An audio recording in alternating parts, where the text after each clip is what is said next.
بسم الله الرحمن الرحيم الحمد لله نحمده ونستعينه ونستغفره ونعوذ بالله من شرور أنفسنا ومن سيئات أعمالنا من يهده الله فلا مضل له ومن يضلل فلا هادي له وأشهد أن لا إله إلا الله وحده لا شريك له وأشهد أن محمدا عبده ورسوله أما بعد فإن أحسن الكلام كلام الله وخير الهدى هدى محمد صلى الله عليه وسلم وإن شر الأمور محدثاتها وكل محدثة بدعة وكل بدعة ضلالة وكل ضلالة في النار.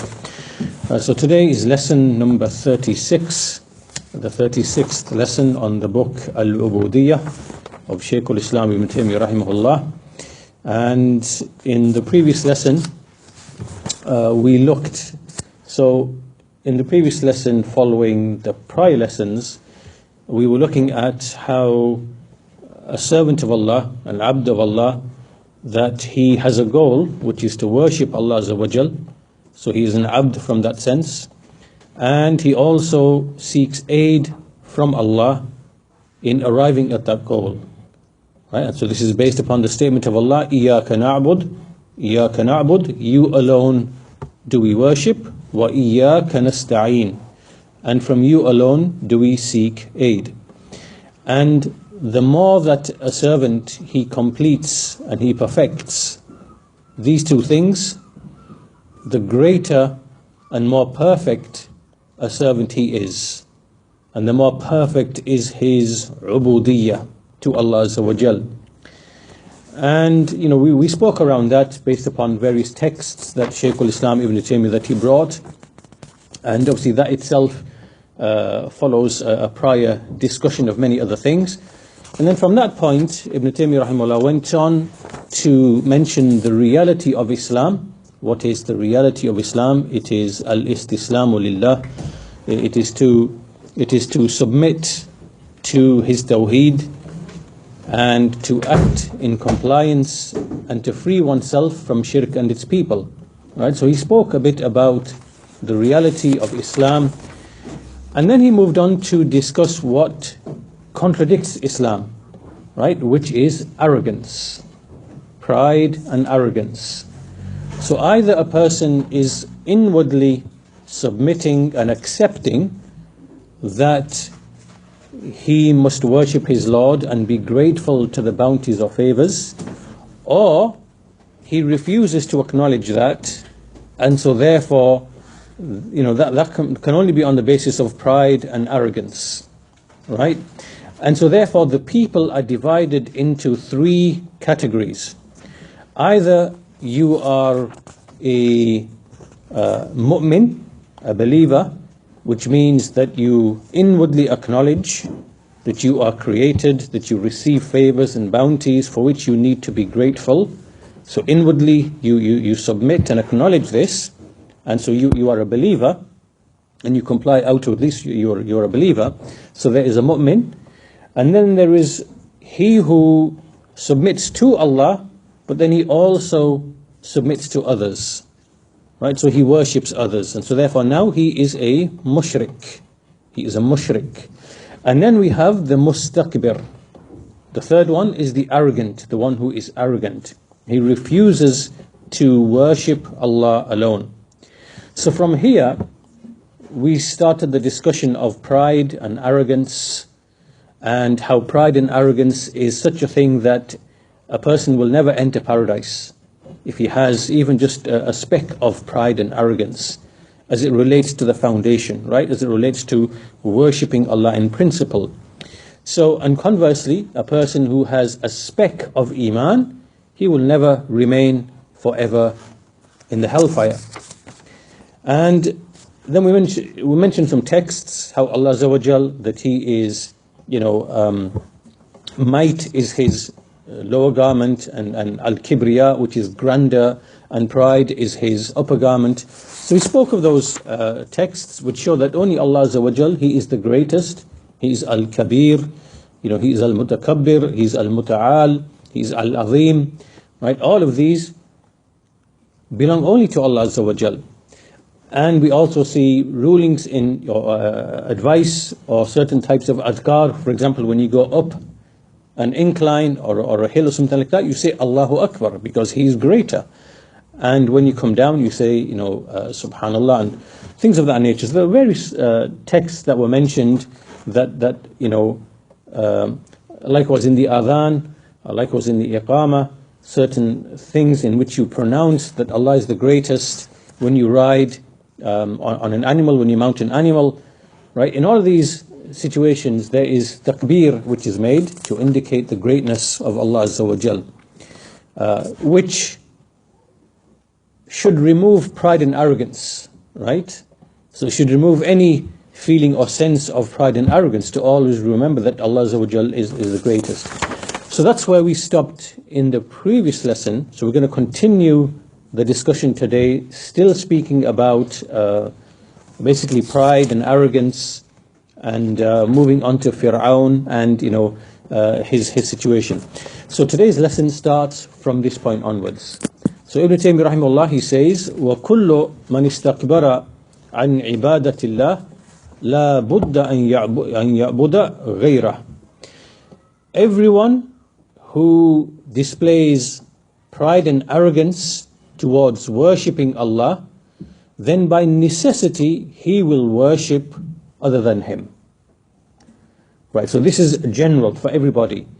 Anyone who refuses to worship Allah alone, then by necessity there will be something else, there will be some other thing that he will worship, as opposed to worshipping Allah Azza wa Jal. And then Ibn Taymiyyah rahimahullah, he then goes on to explain why this is, by going into the issue of the irada, the wish and the desire, and how the heart must have a goal and the heart must have a pursuit, whatever it might be. So before we go on to that discussion, let's just look at some of the comments of Shaykh al-Fawzan upon this first sentence. وَكُلُّ مَنِ اسْتَكْبَرَ عَنْ عِبَادَةِ اللَّهِ لَا بُدَّ أَنْ يَعْبُدَ غَيْرَهُ. He says that a man or a person, his foundation is that he is a servant. Right? This is everyone's foundation. Every creature on earth is an abd of Allah. He's created as such.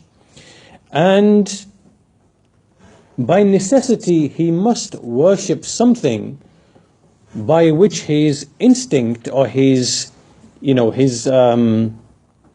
instinct is basically satisfied. Right? So everyone must pursue and worship something for the satisfaction of his instinct. This is just how reality is. So either he will worship Allah as part of that desire to satisfy his instinct, and obviously this here is built upon the fitrah, right? This is the default position that Allah has created mankind upon. So either he will worship Allah, or he will worship other than Allah, right? And for that reason you find the mushrikeen, they worship many other things, which are very lowly, despicable things, which are not befitting for the intellects to actually worship these things. For example, they worship cows. They worship private parts, like you see with the Hindus. They worship private parts. And they worship many other lowly, debased types of things.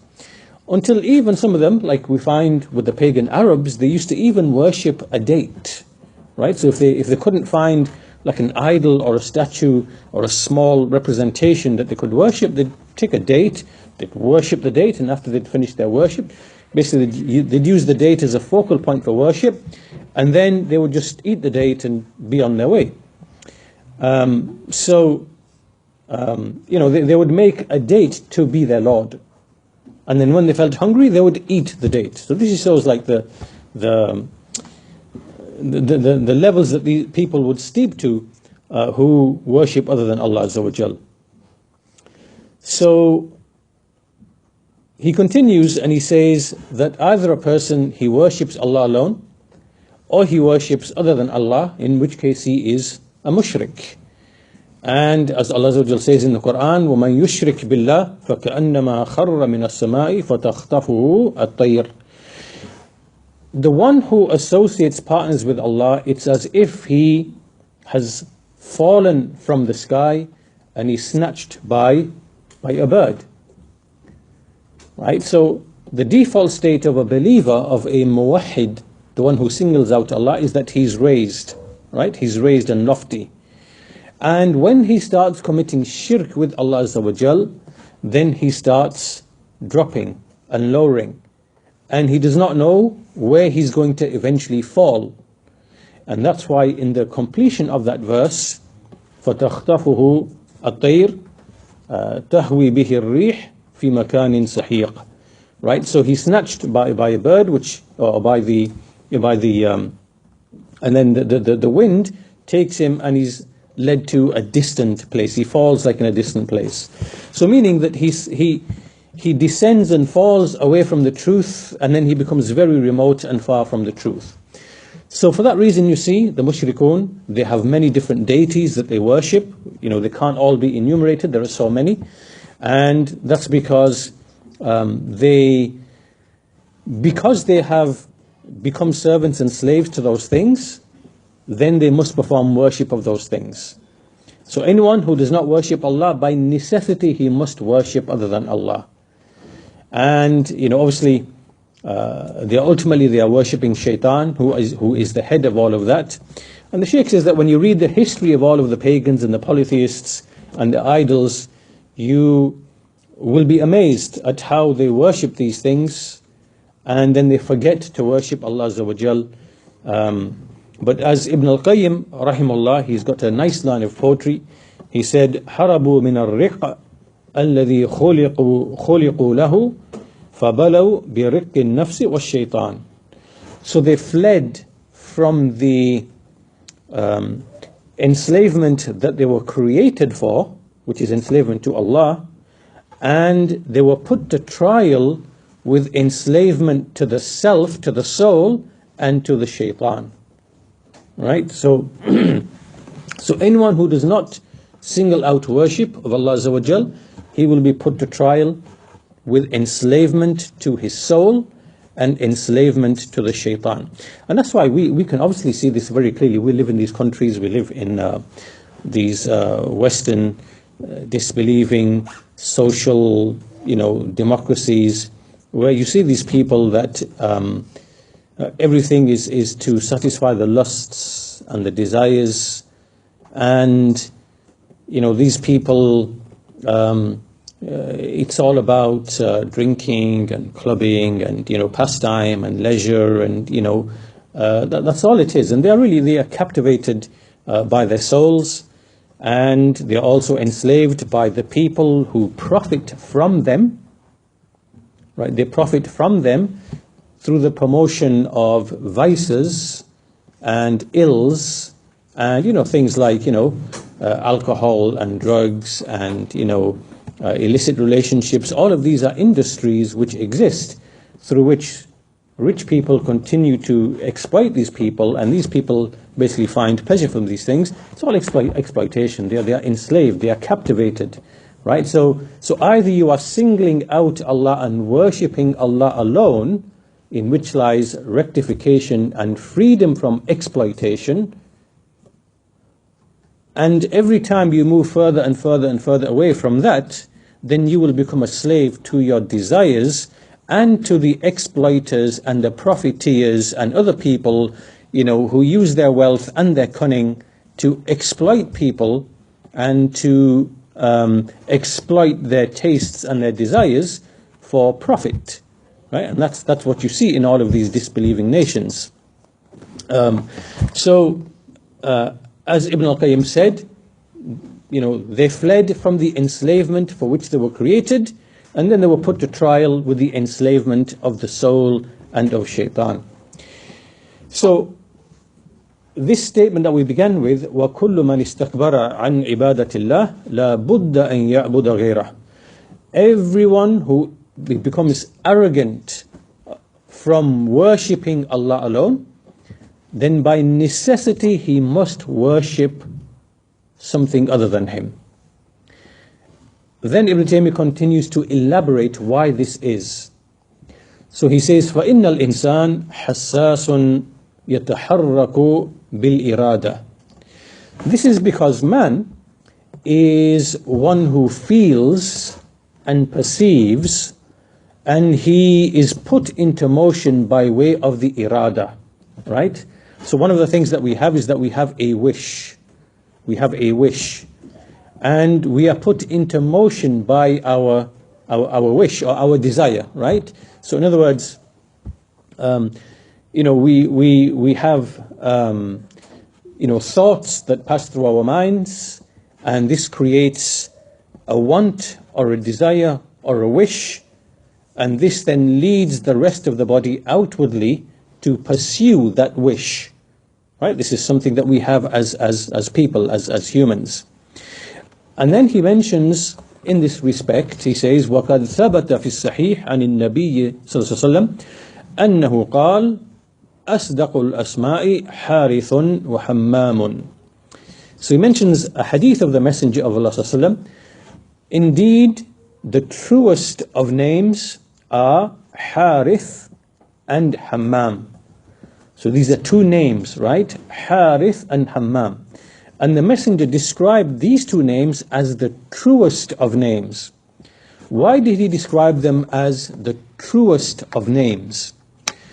Al-Harith, what does Al-Harith means? Al-Harith means the one who tills, right? Like the farmer is a Harith, right? He plants the seeds, he tills. And as Ibn Taymiyyah says, فَالْحَارِث الْكَاسِبْ الْفَاعِلِ.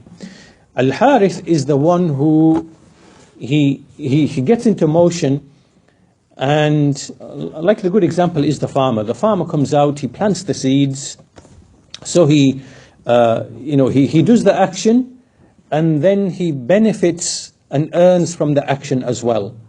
So at some point in the future, when he picks up the harvest of his crop, he now has actually benefited.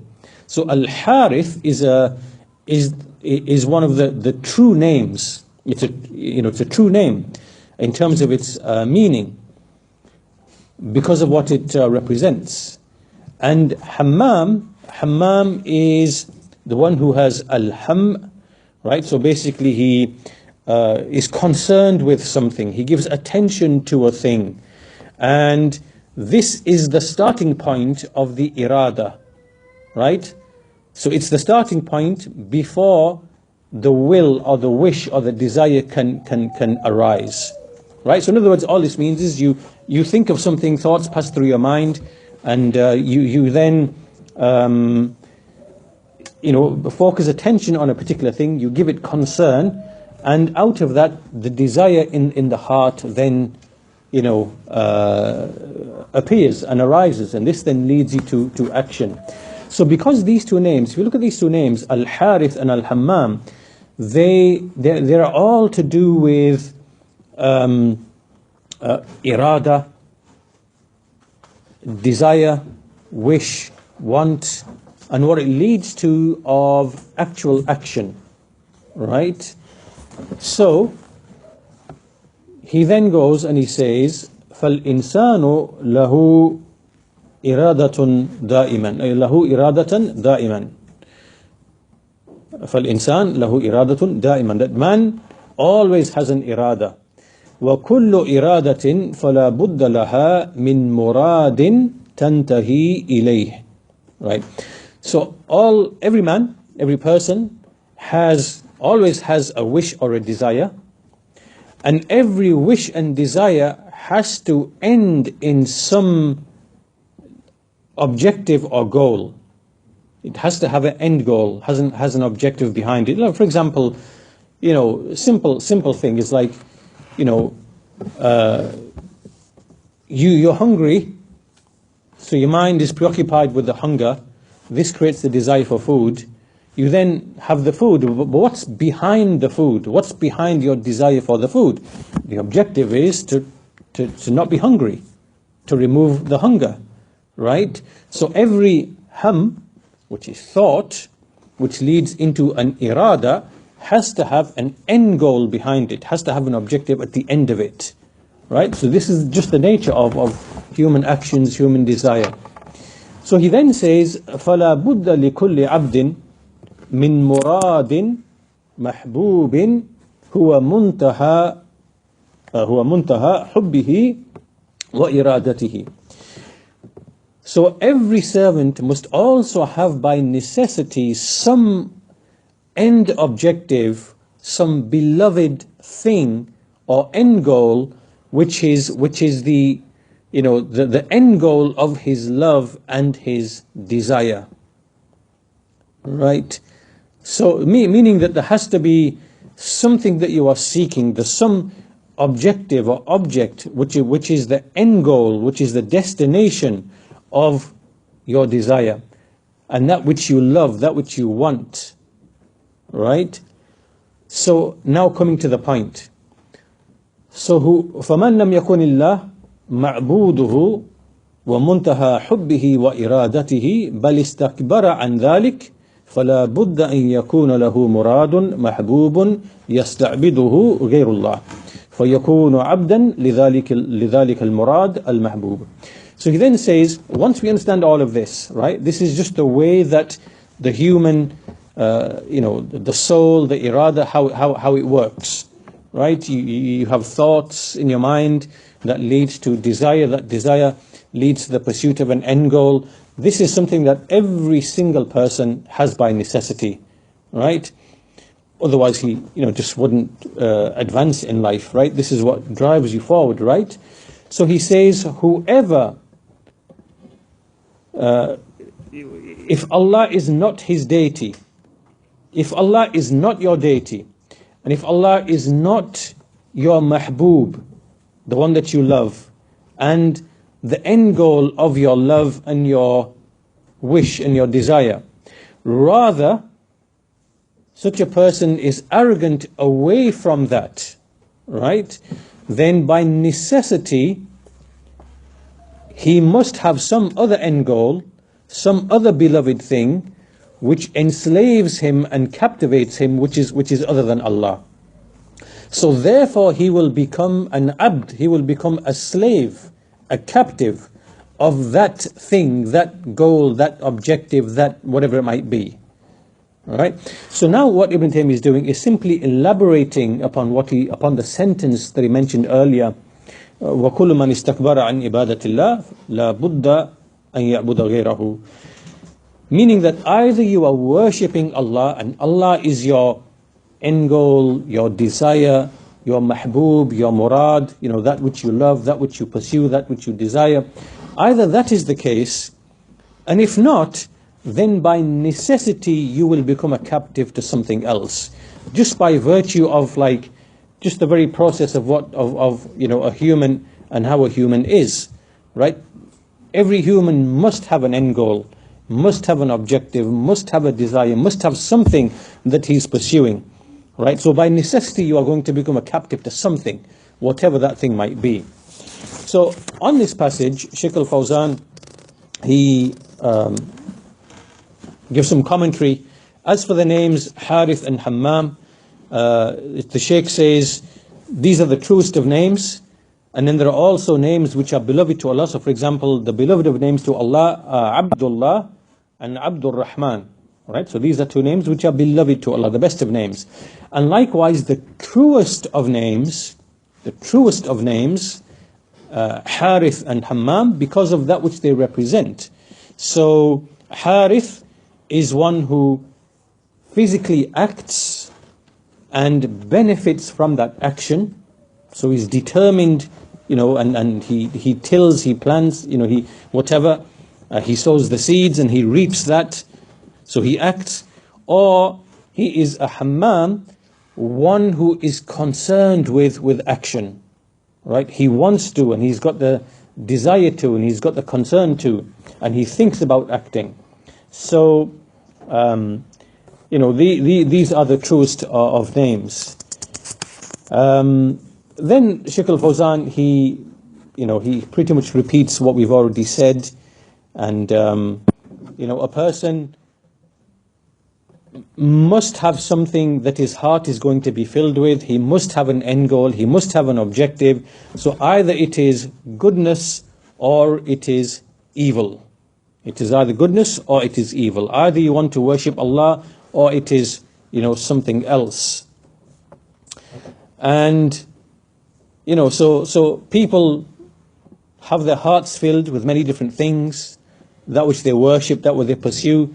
So for example, they might, worship trees or stones. They might worship their ancestors, like you see with the Hindus. They worship their ancestors and venerate them. And that even amongst Muslims, you might find that they venerate their pious ancestors. They're following the ways of the people of shirk before them. And so when this happens, when your heart becomes filled with something else or some other end goal, then you become a servant and a captive to that thing. If you refuse to single out Allah Azza wa Jal and you refuse to worship Allah alone, then you will definitely worship something other than Allah Azza wa Jal. And so as the Shaykh says, إِنَّهُ لَا يُمْكِنْ أَنْ يَبْقَى مِنْ دُونِ عِبَادَةٍ. No person can ever be free of worshipping something.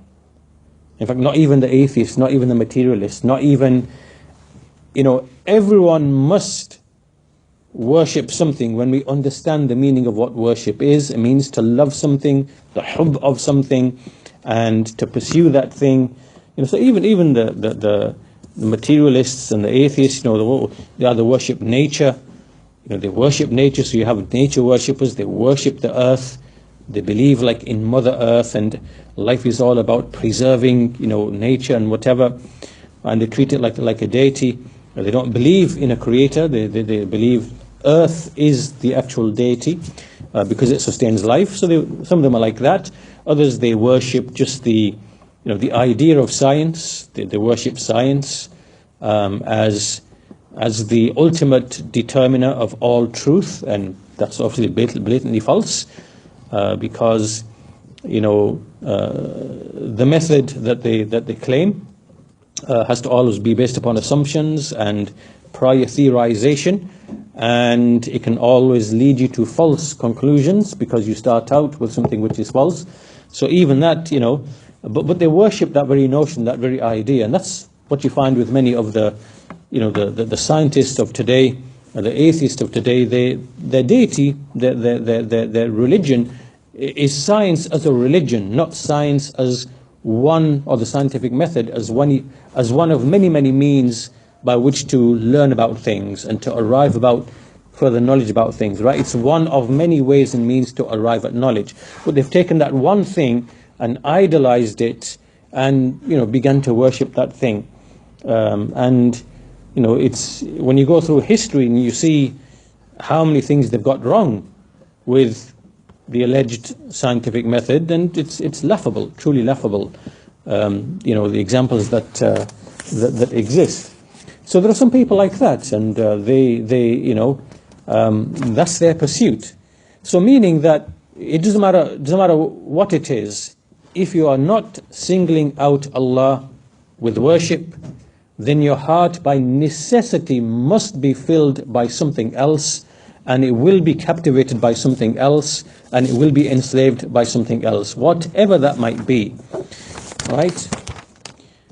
So Ibn Taymiyyah says, rahimahullah, so he says, فَيَكُونُ. So basically anyone who does not make Allah his deity and his Lord and his mahbub and murad, then by necessity he will have some other goal or desire that will captivate him.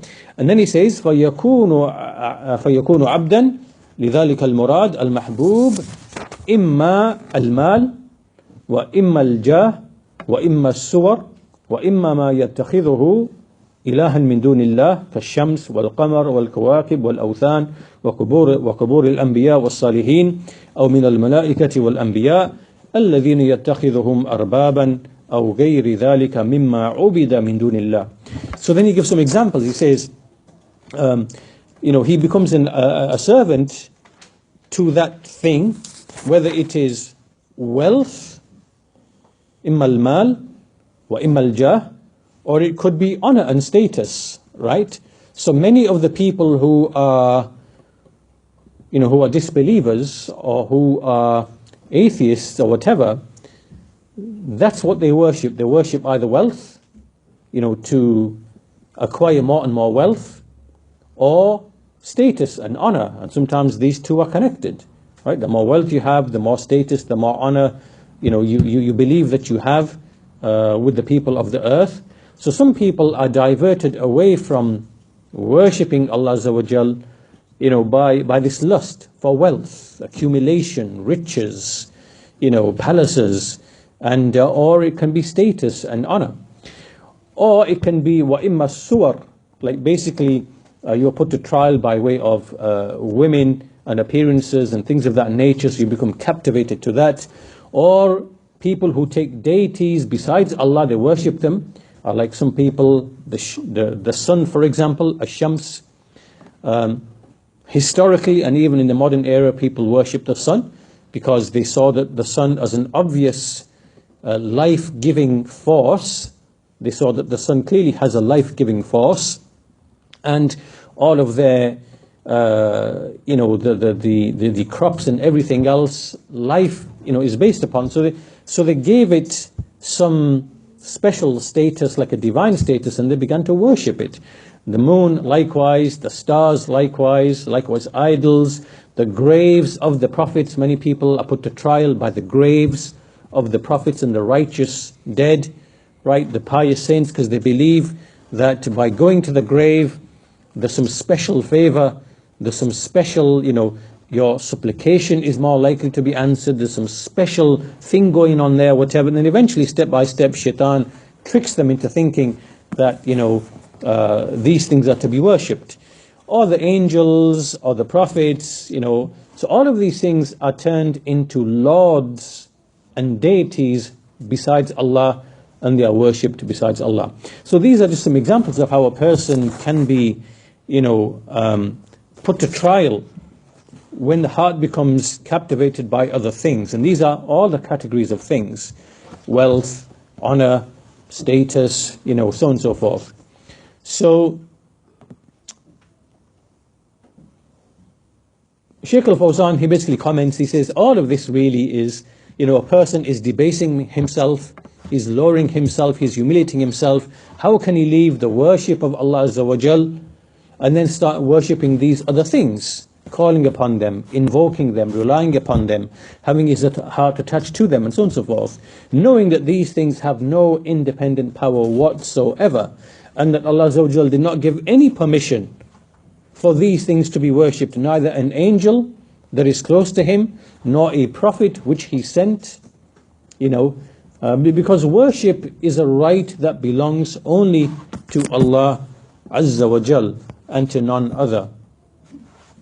So he then mentioned some of the ayat which we are familiar with in the Quran. وَمَا أَرْسَلْنَا مِن قَبْلِكَ مِن رَسُولٍ إِلَّا نُوحِي إِلَيْهِ أَنَّهُ لَا إِلَهَ إِلَّا أَنَا فَاعْبُدُونَ. We never sent any messenger before you except that we inspired to him to say that there is none which has the right to be worshipped except me, so worship me alone. And also the other well-known verse, وَلَقَدْ بَعَثْنَا فِي كُلِّ أُمَّةٍ رَسُولًا أَنِ اعْبُدُوا اللَّهَ وَاجْتَنِبُوا الطَّاغُوتَ. We indeed sent in every nation, raised in every nation, a messenger with the message that you should worship Allah alone and avoid all false deities. So this is the foundation of the call of the messengers. How then can you abandon that and lower yourself, humiliate yourself, debase yourself by worshipping things less than him, which have no power over life or death or, benefit or harm independently? This is all, humiliation and debasement. So he continues, Ibn Taymiyyah rahimahullah, he says, وَإِذَا كَانَ عَبْدًا لِغَيْرِ اللَّهِ يَكُونُ مُشْرِكًا وَكُلُّ مُسْتَكْبِرٍ فَهُوَ مُشْرِكٌ. So now he says, when a servant therefore is one who worships other than Allah, he becomes enslaved to other than Allah, he then becomes a mushrik. And every mustakbir is a mushrik. right? So every arrogant person is also a mushrik. So in other words, if you are arrogant from worshipping Allah, it can either be like an atheist, does not worship anything, so this is a type of arrogance, or it can be someone who refuses to worship Allah alone, whilst at the same time worshipping others. So his arrogance is not, in relation to worship itself, but in relation to singling out Allah in worship. And that's one type of arrogance. And another type of arrogance is to not worship Allah to begin with, in principle, because you believe you are too, important or too lofty to worship Allah. So this is arrogance. And on this point, Sheikh Fawzan says, "Wal-istikbar wa-shirk mutalaziman." Arrogance and shirk are two binding things. They are connected to each other. And as he mentions the verse, وَقَالَ رَبُّكُمُ ادْعُونِي أَسْتَجِبْ لَكُمْ إِنَّ الَّذِينَ يَسْتَكْبِرُونَ عَنْ إِبَادَتِي سَيَدْخُلُونَ جَهَنَّمَ دَاخِرِينَ. Your Lord has said, invoke me, I shall respond to you. Indeed, those who are too arrogant, who are arrogant away from my worship, they will soon enter Jahannam, humiliated.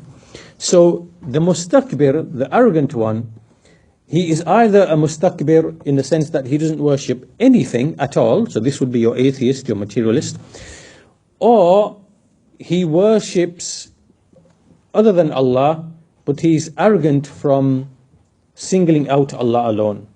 So he is a mushrik in that sense. And the Shaykh goes on to say how the atheists, these atheists, they deny the existence of a Lord outwardly, whereas inwardly they are convinced that there has to be a Lord. So this was true of Fir'aun, as you know with Fir'aun, inshallah, because he starts discussing the issue of the story of Fir'aun to illustrate this point. That he says, وَلِهَذَا كَانَ فِرْعَوْنَ مِنْ أَعْظَمِ الْخَلْقِ إِسْتِكْبَارًا عَنْ إِبَادَةِ اللَّهِ وَكَانَ مُشْرِكًا. For this reason, Fir'aun was from the greatest of arrogant people, greatest of creation in terms of arrogance in not worshipping Allah, and he was also a mushrik. So Fir'aun was also a mushrik at the same time, because there were idols. We should look at that inshallah shortly. So Shaykh al-Fawzan says, however, though, after mentioning that arrogance can either be arrogance in the principle of worship, so you don't worship anything, so this is your atheist, materialist, evolutionist, or whatever it might be, or it can be arrogance from singling out Allah alone in worship. So this would be, the polytheist Arabs, the pagan Arabs, it would be the Yahud, the Nasara, the Hindus and other people, and they are arrogant from singling out Allah in worship. But the Shaykh al-Fawzan, in his commentary, he goes on to speak about the atheists, and he says, فَالْمَلَاهِدَ يُنْكِرُونَ الرَّبَّ فِي ظَاهِرِهِمْ وَيَعْتَرِفُونَ بِهِ فِي بَاطِنِهِمْ.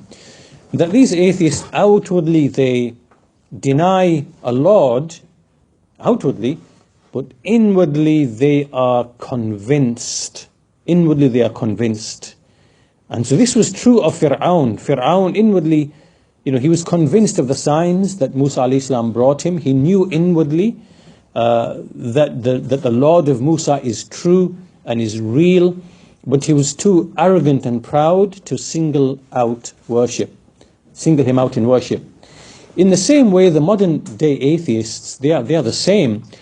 Inwardly they know when they study this creation and they look at its intricacies and its end goals and its wisdoms and its interconnected nature and how all things are connected together, and when they see that, when they observe that, for example, mankind has to spend or has to utilize tremendous amounts of knowledge, understanding and expertise, for example, to create, for example, a drone or a prosthetic limb, for example, or, in which they have to mimic the creation of Allah Azza wa Jal.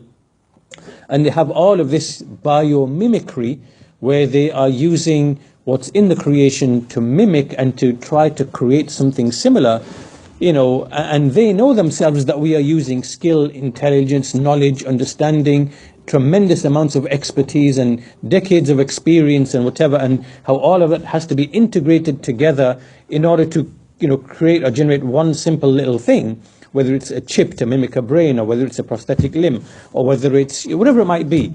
Right. Inwardly, they know, inside their souls, it's like an unstated acknowledgement that this creation, there must be something behind this creation. But then there's just outwardly, it's arrogance, you see. And then they play all these games and these tricks in terms of wording to deceive you into thinking that they are somehow, that they only follow science and the scientific method. So one of the tricks they play, for example, is they say that we don't have beliefs. We don't have any beliefs. We only believe in science. We don't have any beliefs. And as atheists, the definition of atheism is the absence of belief in a God. Is the absence of belief in a God. Right. So what they are doing is they're just playing around with words. What they should really be saying is, we believe in the absence of a God. They change it to say, we have an absence of a belief in God. Right. Because they're trying to not admit that that actually is a belief for them. Now, for you to say, I do not believe there's a creator, there is no creator. For you to say, there is no creator, well, you'd have to have knowledge. You'd have to bring evidence for that, even if it's a negation, right? If you're outright blanket saying there is no creator, you are now making a positive statement. You are making like a positive claim, which is the negation of the existence of something, right? So now you are bound to give us the proof. And the only proof you accept, which you believe in, is the scientific method, do an experiment, whatever. But you can't do an experiment with a creator. Like, you can't, your scientific method doesn't apply to a creator. It's from the unseen. It's outside the realm of what you can, because the scientific method, you have to have and manipulate the things that you are speaking about. Well, you can't do a scientific method with a creator who is from the unseen. So your denial cannot be based upon science in principle. So therefore you are holding a belief. Right? You're holding it's a belief that you are holding. But to disguise it and to hide that fact, they play around with words. They chop the words around. So now they will say, oh no, we just have atheism is defined as the absence of a belief in a creator. Whereas what it should be is, our assertion that there is no creator is a pure belief, is a pure conjecture for which we have absolutely no evidence. Right? We are just believers like you guys. Right? Now, most of them are arrogant. They will not admit this. But there are some of them who are readily and openly admitting this. These are the honest people amongst them. And they, some of them, they say that, atheism is a preferred philosophical belief. We have no evidence. We just don't feel comfortable with the idea that there should be a creator and a God. It makes us feel uneasy. We prefer a life where there is no creator and no God. It's purely philosophical. Now, some of them are open and they openly admit this, but most of them are arrogant liars and deceivers who are not willing to admit that what they hold is actually a belief. All right? So, as the Shaykh says, the atheists, they deny the Lord outwardly, but inwardly they acknowledge, inwardly they know, in their souls they know there's something. And Shaykh goes on to say that every intelligent person knows that this creation did not bring itself into existence, did not create itself, rather it by necessity must have a creator. He mentions the verses in the Quran that you are familiar with, أَمْ خُلِقُوا مِنْ غَيْرِ شَيْءٍ أَمْ هُمُ الْخَالِقُونَ أَمْ خَلَقُوا السَّمَاوَاتِ وَالْأَرْضِ بَلْ لَا يُوقِنُونَ. Were they created by nothing? Were they created by nothing? Or are they themselves the creators? Or did they create the heavens and the earth? rather they have no certainty, right? So all of the possibilities are mentioned here. Either this creation brought itself into existence, that is an impossibility, that's out. Or they created themselves, which obviously is an impossibility. You can't create yourself. Or they created the heavens and the earth. That's also an impossibility as well. So there's only left the final possibility, which is that it must have a creator by necessity. So this is something very clear, very simple, very apparent. Every intelligent person knows this. With anything and everything, either it brought itself into existence, or it was brought into existence by something outside of itself. Very simple, very apparent.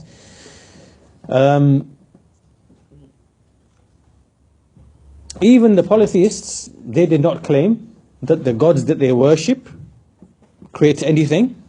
So, as we see in the Quran, the Messenger of Allah was told to say that to the polytheists, Aruni ماذا خلقوا من الأرض أم لهم شرك في السماوات.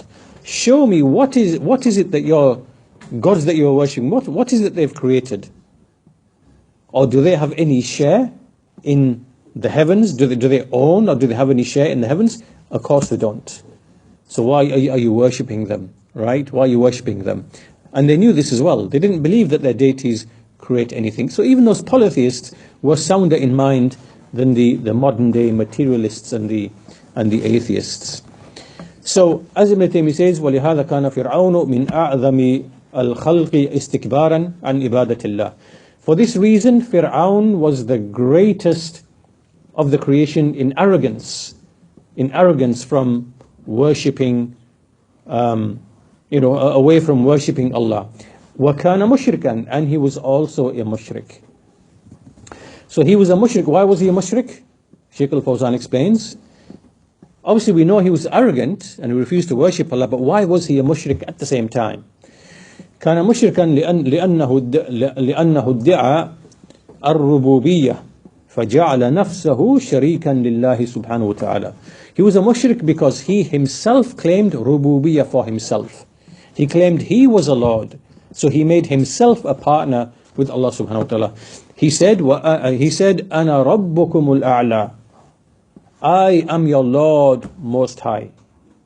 This is despite his knowledge inwardly that there is no Lord except Allah Jalla wa Ala. So it was purely, it was pure arrogance, pure oppression, through which he made himself to be a partner with Allah in his rububiyyah. So from this point onwards, the story of Musa and Fir'aun, Ibn Taymiyyah rahimahullah, he goes on to mention some of the ayat in the Quran that speak about this, and Shaykh al-Fawzan likewise, he summarizes the story. And the whole purpose behind all of this is to highlight how arrogance is a complete contradiction and invalidation to istislam, which is the essence of Islam, right? Which is servitude to Allah Azza wa Jal. The two things cannot coexist. And so here, obviously, to illustrate that, the greatest tyrant, the greatest arrogant person, Fir'aun, he's introduced at this point in the text, and in what follows, there will be a discussion of that story, inshallah ta'ala, and the point will be made that every time someone becomes more and more arrogant, he will become more and more enslaved to that which is other than Allah. So the more arrogant you become, and the more free of need you feel you are from Allah subhanahu wa ta'ala, then that has to be put in some other place. And so the more enslaved you will be to other than Allah. So that point, elaborating upon that point, inshallah, we'll leave that for the next lesson. And we'll conclude our lesson there for today, inshallah. So essentially today what we did in today's lesson was continuing, the line of thought that Ibn Taymiyyah is pursuing through the book, is that we, in contrast to al-istislam, which is inward submission and acknowledgement to Allah Azza wa Jal, which is the foundation and the essence of Islam, contradicting that is arrogance. and the two cannot coexist. And so for that reason, the discussion of arrogance, has its place in this treatise, and that's why, Ibn Taymiyyah has brought it at this point. And this continues the arrogance of Fir'aun, the arrogance of the Yahud, the arrogance of the Ahlul Kitab. This is what to follow, inshallah ta'ala, and we'll leave that for the forthcoming lesson. So with that, we'll conclude our lesson for the day, inshallah. Walhamdulillahi Rabbil Alameen, wa sallallahu ala nabiyyina Muhammad wa ala alihi wa sahbihi ajma'in.